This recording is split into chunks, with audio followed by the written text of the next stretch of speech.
Здравствуйте, уважаемые телезрители! В студии передачи «Наследие» обычно мы проводим лекции на интересующие нас темы. Но сегодня мы делаем исключение и идем в гости к Рогачевой Татьяне Андреевне, сотруднику Института педагогики. В свои 92 года Татьяна Андреевна активно работает на благо нашего государства. За эти годы она явилась очевидцем очень многих событий, и эти рассказы мы и хотим послушать и предоставить вам такую возможность.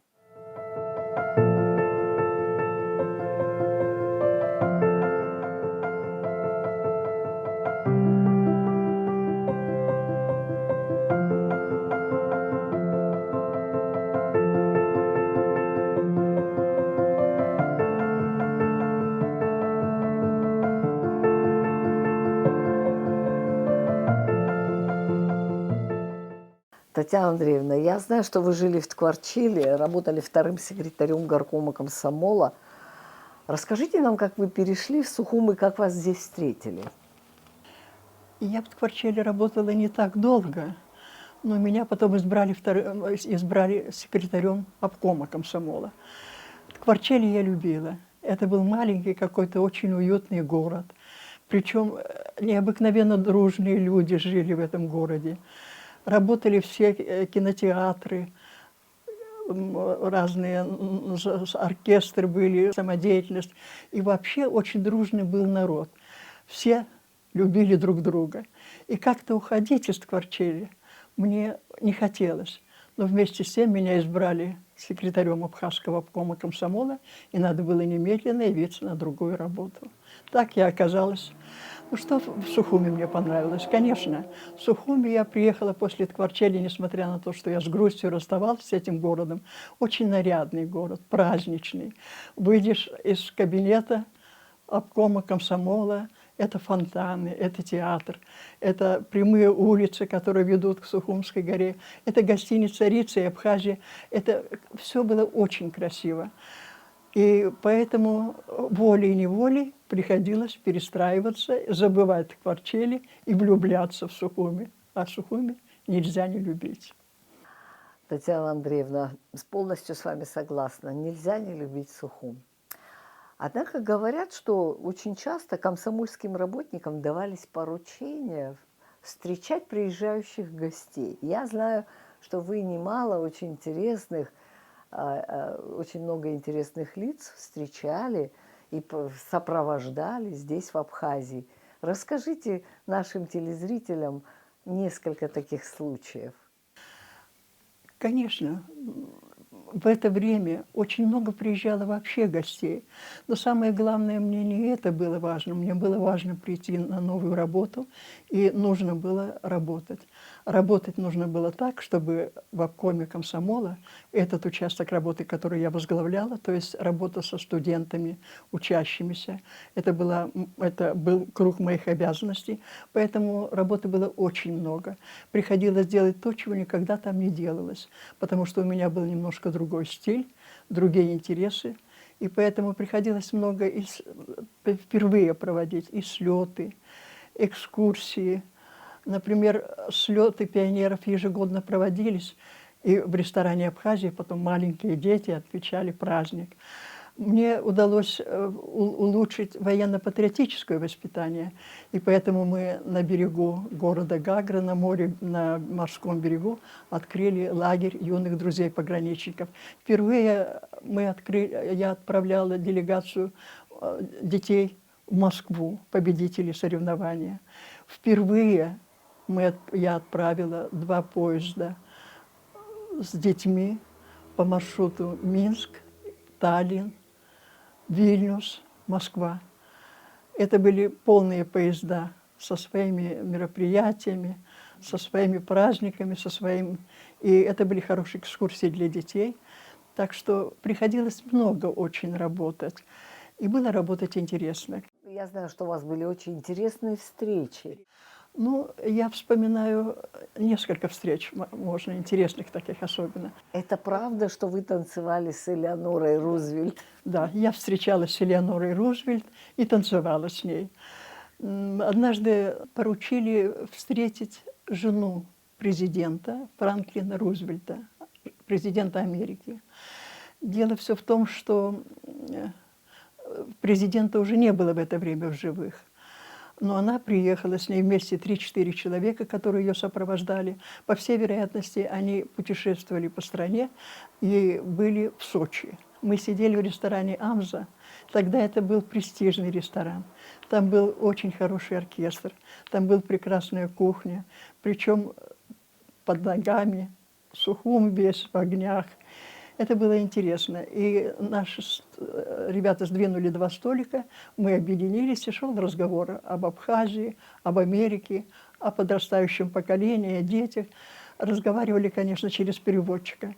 И когда заиграл оркестр «Быстрый танец», вдруг Элеонора пригласила меня танцевать. Мы с ней танцевали. Она довольно высокая, крупная, так крепко прижала меня к себе, и мы с ней танцевали. Потом мы ее проводили, конечно, они уехали.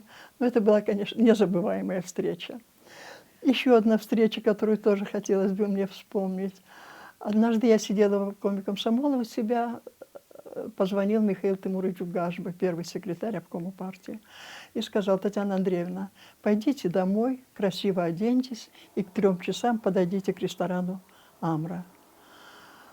И я поняла, что нужно встречать каких-то гостей, потому что это был не первый и не последний раз.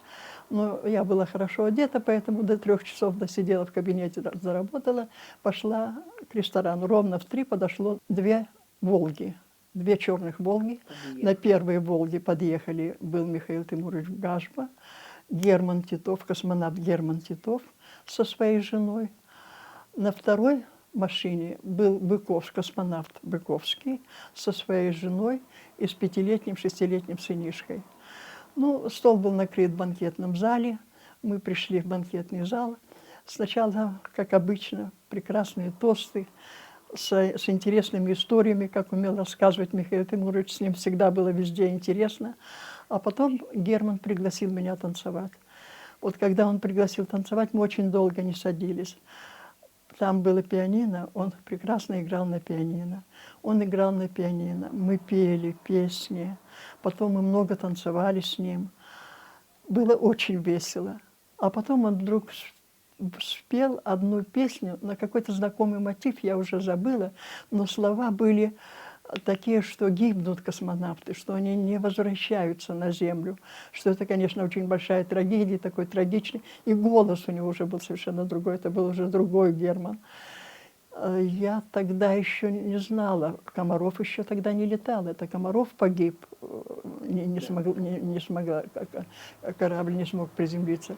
Но больше вроде бы никто не погибал тогда. Но вот, видимо, чего-то я не знала. Но настроение, конечно, у всех уже испортилось.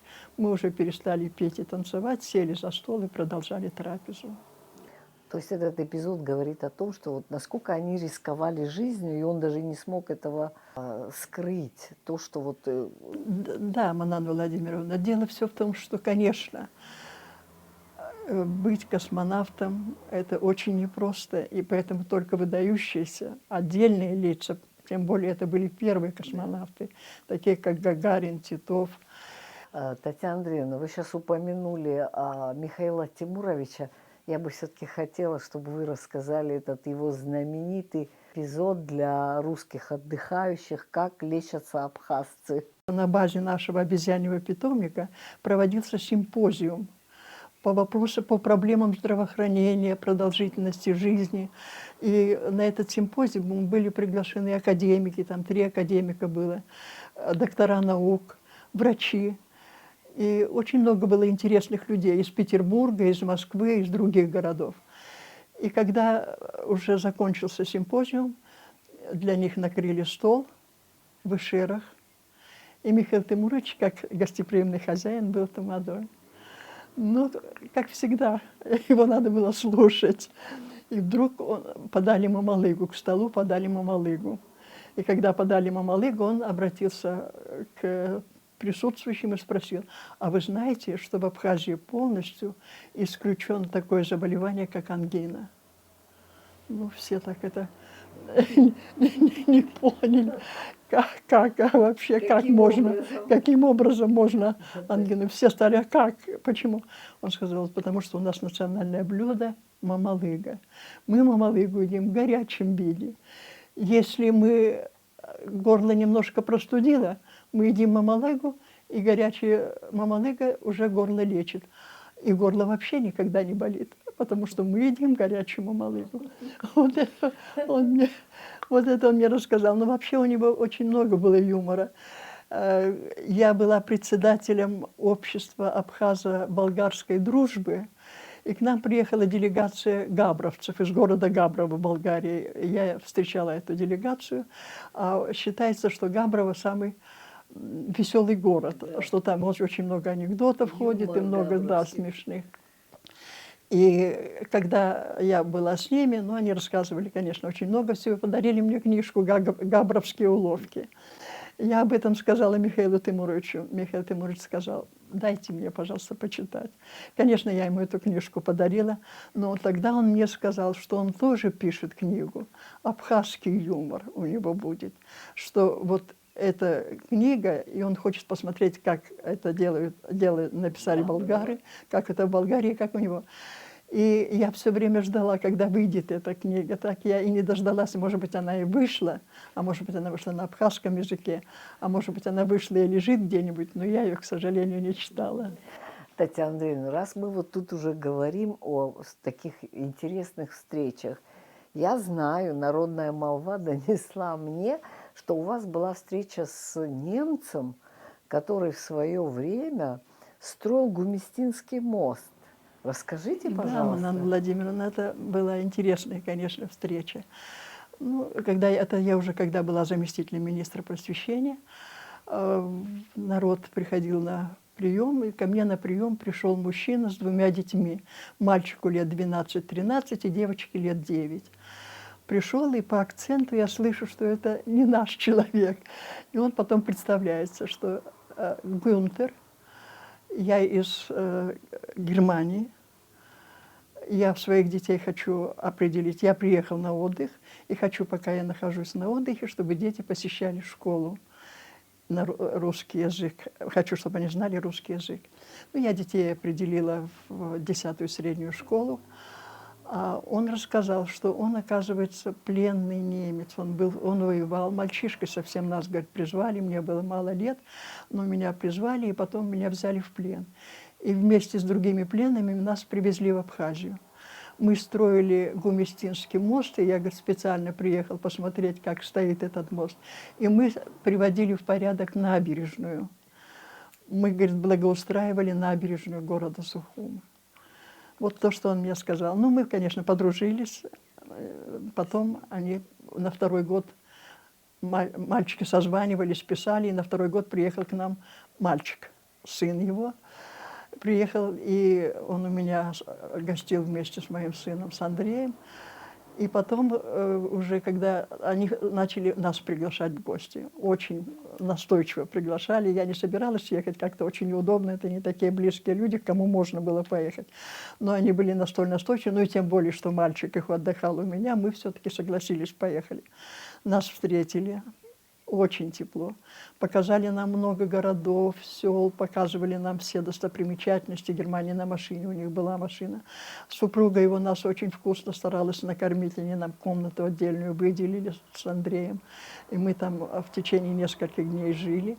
Татьяна Андреевна, знаете, вот этот эпизод, чем он характерен? Тем, что человек вернулся на ту территорию, где он когда-то был пленным. Но, видать, все же впечатления от этой территории не были негативными. Я, например, знаю, что местные сухумчане кормили пленных немцев, очень тепло к ним относились. И раз он захотел вернуться, еще и показать объект, который он строил. У него остались впечатления хорошие об Абхазии, вообще о Советском Союзе. Поэтому он и детей в русскую школу отдал. К ним хорошо относились. И работали мы, говорит, конечно, с утра до вечера было очень тяжело, работы было много, но они уехали с хорошим впечатлением. Иначе вы правильно говорите, иначе они бы не приехали никогда. Рогачева Татьяна Андреевна награждена правительственными наградами. Она отличник просвещения СССР, заслуженный учитель Абхазии, кавалер ордена Ахтзапша третьей степени.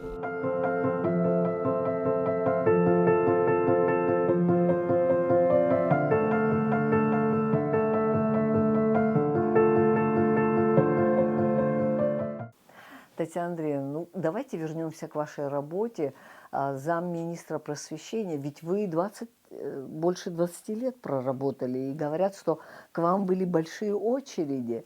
Расскажите немного нам об этой далекой эпохе уже для многих. Приехала к нам очень большая бригада из ЦК ВЛКСМ. Проверяли мою работу, именно мой участок работы. То есть у нас в обкоме разные же участки. Там работа с рабочими, работа с интеллигенцией, работа. Да. Но вот именно мой участок работы, работа со школьниками, с вузами, все. И эта бригада целую неделю сидела у меня в кабинете, ездили по местам. И в последний день, когда уже они закончили работу, приехала секретарь ЦК по работе среди студентов и учащейся молодежи Болясная Любовь Константиновна. Приехала, но не зашла в обком комсомола, где мы сидели, а пошла в обком партии, к секретарю обкома партии. Потом вышла оттуда, села и обратно уехала. Но, оказывается, она отдыхала в Сочи, а еще захотелось ей посмотреть новый iPhone, ей захотелось обязательно побывать в Абхазии, решить один вопрос. И какой вопрос? Когда она уехала, меня посадили, и мне предложили переехать в Москву, предложили работу зав. Отделом по работе среди школы учащейся молодежи. И через 3 месяца зав. Отделом уходила, и я оставалась заведующей отделом ЦК ВЛКСМ. И вы не согласились? Это, конечно, очень почетно. Вы знаете, первое время мне еще времени на раздумье не дали. Вот у меня вот конец рабочего дня, и я должна была дать обязательно ответ. Но меня как-то все очень любили в Абхазии. Я себя нашла здесь. И это каким-то был моим теплым родным домом. Мои дети учились, все. И я, плохо подумав, я все-таки осталась, отказалась от этой чести. Татьяна Андреевна, ну вот ходили слухи, что с приходом вашим в министерство сухумским грекам вернули греческий язык. Расскажите нам. Это была очень интересная история. Это была история... Греки так пострадали в свое время. Ну, вы знаете, когда однажды ко мне пришли 4 грека на прием. Пришли 4 грека с большой петицией. Я помню, это Гарик Политидис, Поповиди Теофил Георгиевич, и еще 2 там, Вася и Костаки, фамилии не помню, пришли и сказали, мы были уже везде, нам везде отказали. Я, конечно, в первую очередь решила исследовать, что это за греки, кто они такие, почему они должны здесь учиться на греческом языке. Или если они имели греческий язык, как они говорят, что у них было и педучилище на греческом языке, и театр, и книги выходили, учебники выходили, почему сегодня им нельзя этого делать? В общем, я решила заняться изучением этой проблемы. Подняла истории исторические, когда греки пришли, понтийские греки. Ну, бежали они, потому что там турки и Аджартистан, так они называют, не Аджария, как мы сейчас говорим, Аджартистан, их преследовали мусульмане. И поэтому они тихо-тихо переселялись. И вот это переселение, оно было не 1 век. Я поехала к министру просвещения Грузии, первую, они нами руководят. Зашла к министру, говорю ему проблему. Он так на меня посмотрел и сказал, Калбатону Татьяна, у вас и так в Абхазии много разных языков. Русский, грузинский, абхазский, армянский. Вы еще и греческий хотите. Все. Повернулась Татьяна Андреевна и ушла. Я пошла в Совет министров. Ну, вы знаете, Министерство просвещения подчинялось Совету министров, и тогда заместителем председателя Совета министров был Цугба Вячеслав Михайлович. Человек воспитанный, интеллигентный, умница. Я пришла к нему, поделиться с ним. Я сказала, что надо поехать в Москву, надо пойти в ЦК КПСС и поставить этот вопрос. Он сказал, хорошо, езжайте. Но была такая скептическая улыбка на лице, по-моему. Всем отказали, тебе тоже откажут. Я так прочитала эту улыбку. Приехала я в Москву, пошла в ЦК КПСС. В ЦК КПСС я записалась, пришла в приемную, записалась к заведующему идеологическим отделом в Москве. Его на месте не оказалось, и меня к заместителю записали. Я посидела еще немножко, и он меня принял. Принял очень тепло, со мной поговорил, почитал мое заявление. Я, конечно, пришла уже готовенькая с заявлением, он почитал мое заявление. «Хорошо, — говорит, — пойдите к министру просвещения. Я думаю, что этот вопрос можно решить». И вы пошли к И я министру пошла к министру просвещения СССР. И он тогда сказал, хорошо, говорит, я все понял, я к вам пришлю своих людей разобраться в этом вопросе. Не успела я уехать, приехала, дня через 3-4 приезжает ко мне директор научно-педагогического центра Горелов Виктор, не помню отчество, и заведующая отделом иностранных языков, женщина. Приехали они в Сухуми узнать, что это такое, как вводить, не вводить этот греческий язык, и что это такое, с чем. Ну, Горелов сел и говорит, ну вот, для того, чтобы открыть греческие школы или греческий язык, а речь даже не шла о школах, шла речь только о греческом языке, который будут дети изучать вместо иностранного. Первоначально так было. А настолько, насколько я была в курсе дела других республик, в некоторых республиках в школах были какие-то языки, которые ведь изучалось у нас что? Французский, немецкий, английский. А все-таки были в Советском Союзе и школы, которые изучали некоторые другие языки, тоже зарубежные. И потому я подумала, а почему греческий не могут как вместо иностранного? Но он сказал, для того, чтобы открыть греческие школы или греческий язык, как вы говорите, для этого надо иметь 3 составляющих. Первое – должны быть дети. Второе – должны быть учителя. И третье – должны быть учебники. Вот при наличии этих 3 составляющих мы открываем греческий язык. Дети у нас есть. Мы можем любую минуту показать учителей. Учителя же те, которые окончали педагогическое училище когда-то, остались, они уже старенькие, на пенсии. Все, но все-таки мы кого-то сумели ему показать, что у нас учителя тоже, вроде бы тоже есть. А учебники? А был один учебник для 1 класса греческого языка. И написал этот учебник грузин, кстати. И типография, греческая типография, была на базе ЦК Компартии Грузии. Шрифты там были у них. И вот это вот его букварь, ну не букварь, мы его называем букварем, вот этот вот греческий язык для 1 класса там издавался. И мы думали, что он еще где-нибудь сохранится хоть в одном экземпляре, что мы возьмем его и просто еще раз и размножим. Искали, не могли ни у кого найти, все их уже давно повыбросили. Обратились в ЦК Компартии Грузии, у них уже шрифты тоже переплавили, они уже больше на греческом языке ничего не печатают. Значит так, учебников у нас нет. Учебников нет, без учебников нет школы. Тогда мне кто-то подсказывает, вы знаете, есть, говорит, в Ташкенте греки, живут греки, иммигранты, и они учатся на греческом языке. Иду к Вячеславу Михайловичу. Вячеслав Михайлович в Ташкенте. Он улыбается, езжайте. И я еду, я поехала в Ташкент. Я приехала в Ташкент, пришла в Министерство просвещения, свое министерство, Россия, это советское. Пошла, оказывается, когда был переворот в Греции черных полковников, там же было такое прокоммунистическое было руководство. Ну, во всяком случае, нельзя было сказать, что это коммунисты, но во всяком случае это было ближе.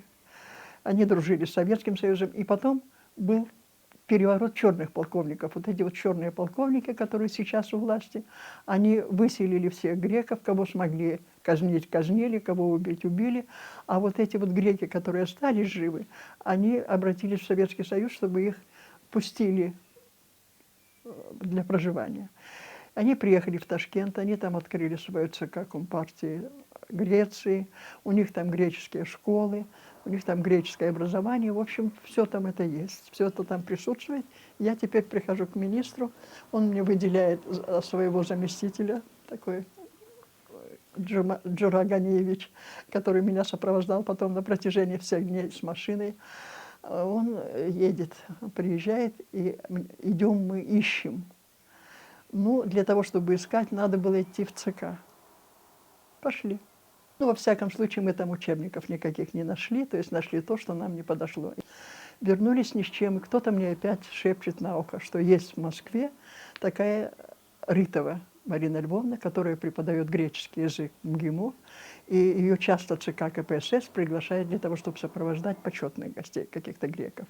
И она очень хорошо приняла, и она сказала: не переживайте, я учебники напишу. Ну, Марина Львовна, она умничка, конечно, она стала писать учебники. Эти учебники вот Горелов распространял на ротопринте.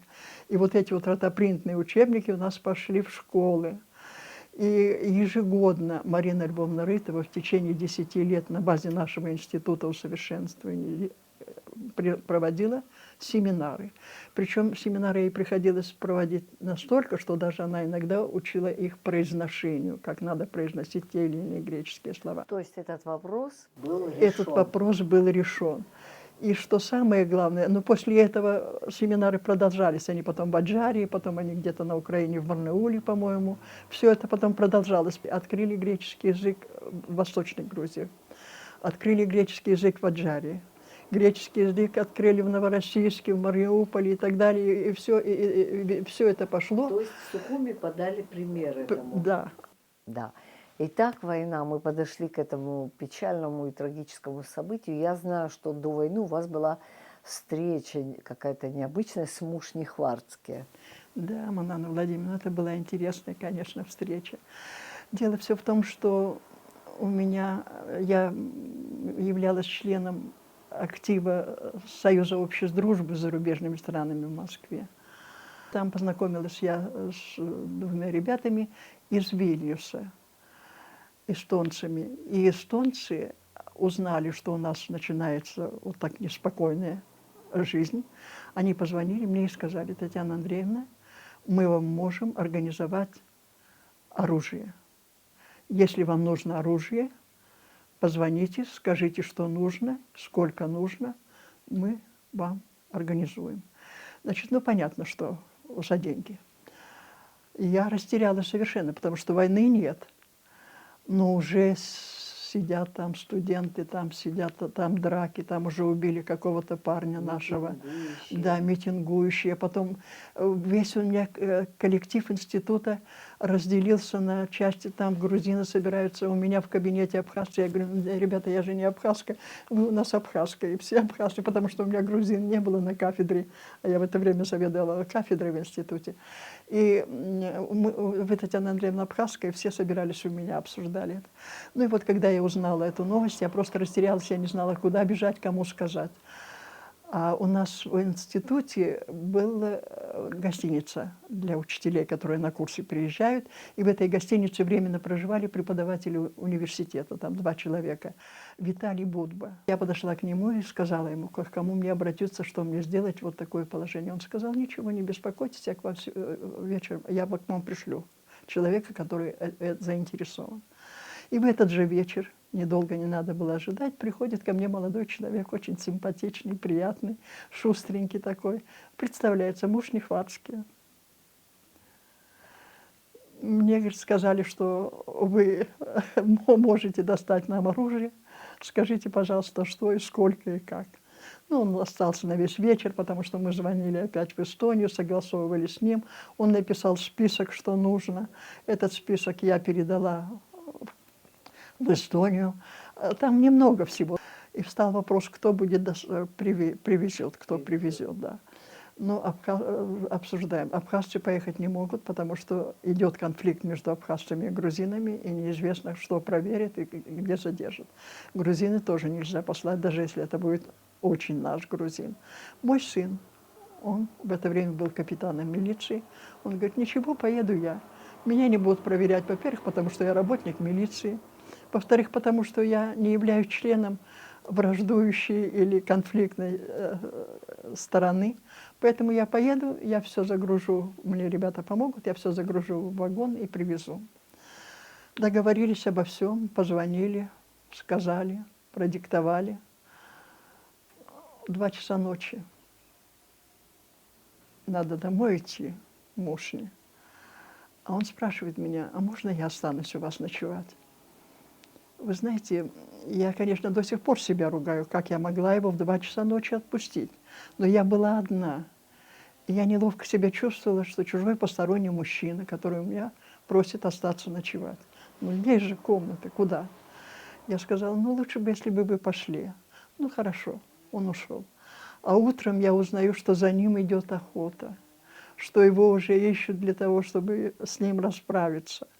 И потом я так переживала, что я его отправила ночью, но, слава Богу, он дошел жив-здоров. Я сразу утром начала звонить ему, и я была счастлива. Но я всегда себя ругаю, если бы с ним что-нибудь случилось, я бы, наверное, не пережила этого. Так мы познакомились с мужем. Так что во время войны я большую часть я пробыла здесь, а вот конец войны я пробыла в Сочи. Татьяна Андреевна, ну вот подходит к концу наша с вами беседа. Над чем вы сейчас работаете в Институте педагогики? Уже можно было, наверное, не работать. Но просто дело все в том, что я не могу не работать. Пока у меня работает голова, и я могу приносить пользу, я буду работать. А мне уже 92 года.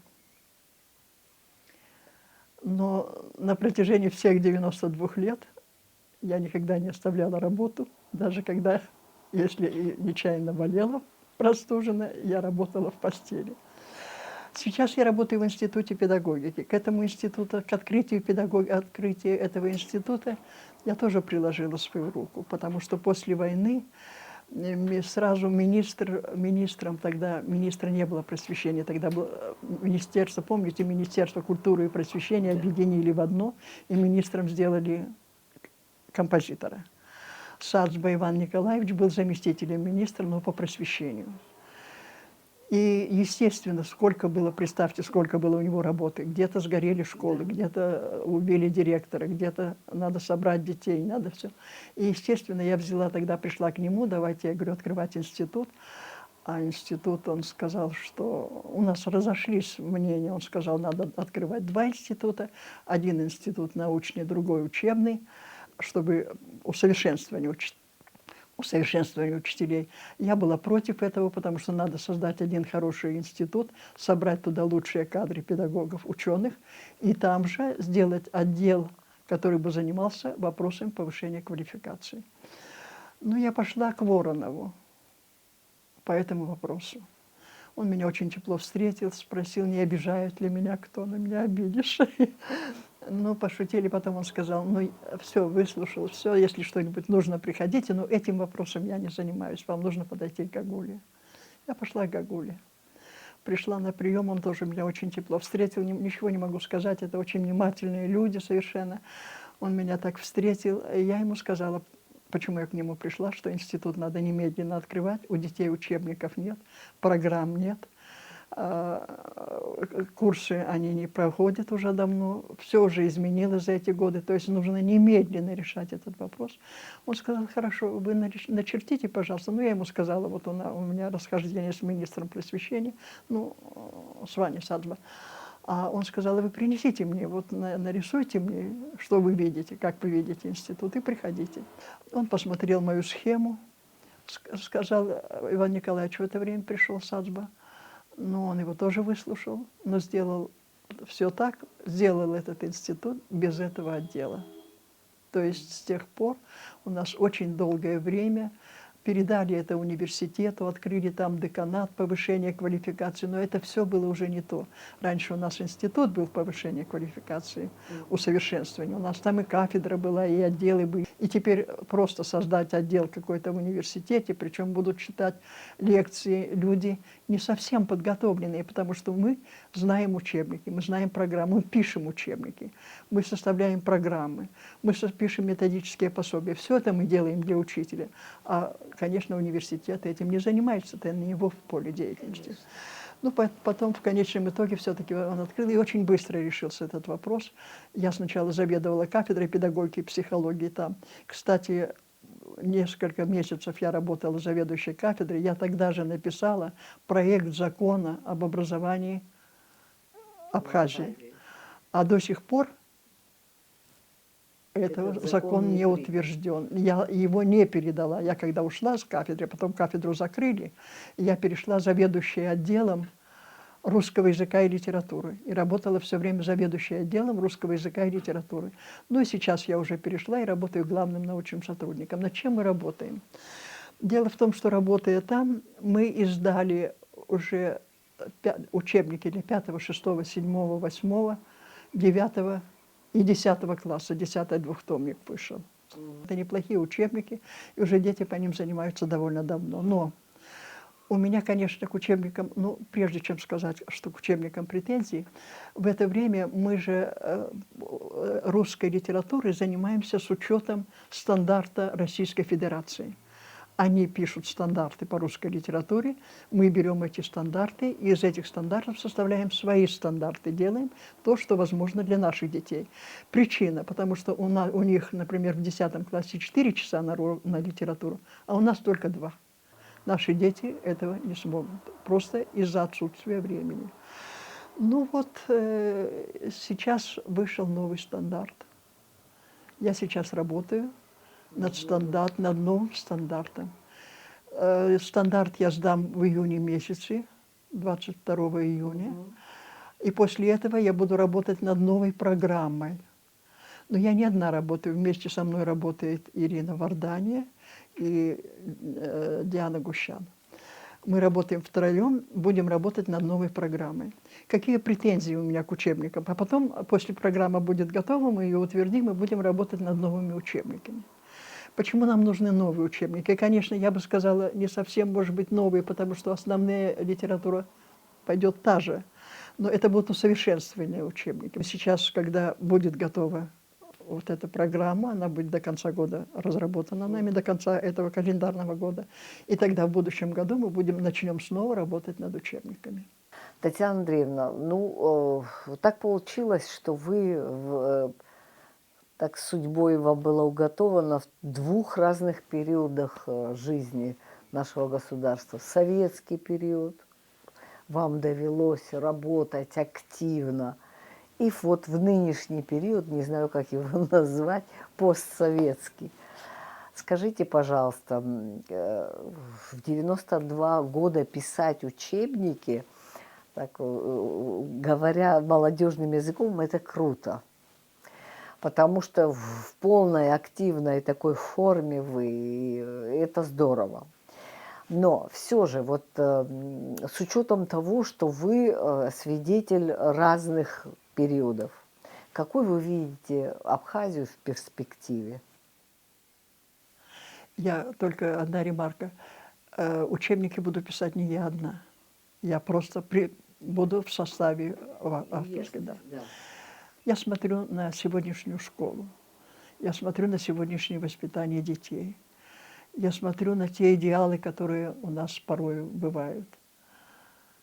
И мне бывает иногда очень больно, потому что вот не потому, что я тогда работала, а потому что мы тогда какие-то были другие. Мы хотели все время что-то сделать для республики, что-то создать, что-то написать, что-то чему-то научить. Мы все себе отдали. Вот я, если сегодня могу себе сказать, подводя итоги, подводя черту под нашим беседам, я всю жизнь посвятила. Посвятила детям, посвятила учителям, посвятила нашей республике, чтобы она была хорошая, процветала. Абхазия должна быть процветающим государством. Абхазия должна быть богатой, щедрой, У нее все для этого есть. У нас не хватает людей для этого, я думаю, тех, которые бы хотели, чтобы Абхазия была хорошей. Поэтому я думаю, что рано или поздно все-таки мы одумаемся и будем нашу республику делать счастливой, богатой, красивой.